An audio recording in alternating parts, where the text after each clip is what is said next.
Okay, back again. Part 2 of this series, a day in the life of being stranded. I don't know, whatever you want to call it. All right, here's some things so far. Sunday, it's Thursday right now. Sunday was the last chance to get out of this place I'm in. I knew what I was getting into. I was staying. I ain't worried about it. I'm good. I'm here to help others. Honestly, that's how I feel. I'm here to help others. I'm here to do what I can, and hopefully, anyways. Here's what I've learned so far. This whole process, which I did not expect. Excuse me for saying this, but I'm a former Marine. This is how I speak. This whole process is a mind fuck. There you go. That's your bad language for the whole video. And what I mean is, what I'm learning is it's a psychological mind twister, whether you realize it or not. You don't know. Examples being, and this isn't just me. I'll give you another example. And my neighbor right across the way. Myself personally, I'm a saltaholic. I salt the heck out of everything. And I was sitting there last night and I was salting some stuff I cooked with a salt shaker. I'm the guy that salts his food before he even tastes it. All right? And I'm shaking it, and all of a sudden it dawned on me. I've got a finite supply of salt. Is that salt? Do I have enough salt to last me however long I'm going to be here? Even just a few weeks? I do, but it still crept into my mind. And at that second, I was like, holy crap. What's going on here mentally? That's just one example. Then the other night, I'm sitting there, God, what was it? I was craving something. I don't quite remember what it was, but I was craving something that I don't normally eat. But the fact that I can't go out and get it if I want it? Interesting. I was craving that. God, what the heck was it? I had a few cravings. Tapioca pudding. I know that sounds gross. For some, I maybe eat the stuff. I can't eat a lot because I'm lactose intolerant. But I think maybe once a year I'll buy them little pudding cups and get it just to taste it. And I haven't had it in a couple years, I think. I was craving the heck out of that. And I'm like, where the heck did that come from? So there's a psychological element here creeping in that you may not think about. It's weird. My neighbor across the way, she is a psych nurse, has been one for a long time. And I was talking to her on Facebook. And she said, when I brought up the question, are y'all ready to be here for a few weeks? And she's like, I don't know if I can. She goes, I know all the signs and symptoms of psych stuff, but right now, mentally, that's messing with me. And she's a psych nurse. And she's been that way for years. And what's kind of funny on this craving thing, her husband, he don't eat milkshakes. And he's been craving a milkshake for about 2 days now, and it's driving him nuts. That's weird, how the mind messes with you. Just giving observations, my personal observations. I really don't care what your comments are.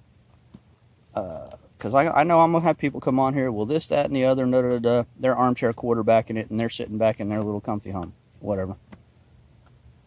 So these are some interesting things coming up.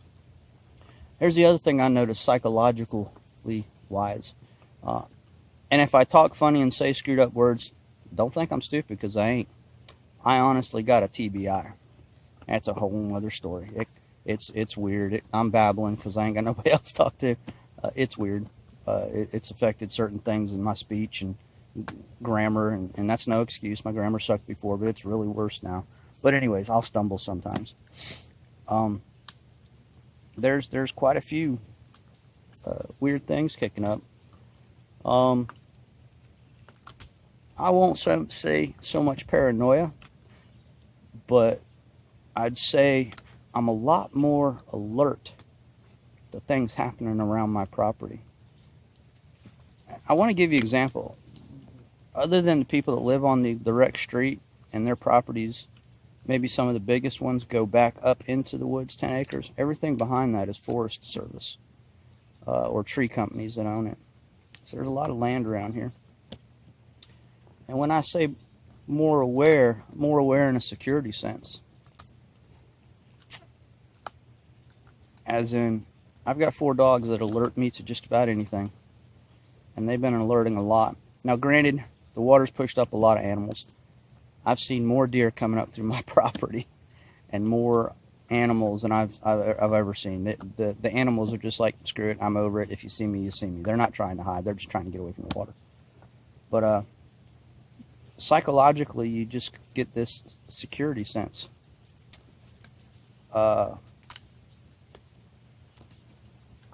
Carrying protective weapons with you that you normally wouldn't carry, just floating around your own house.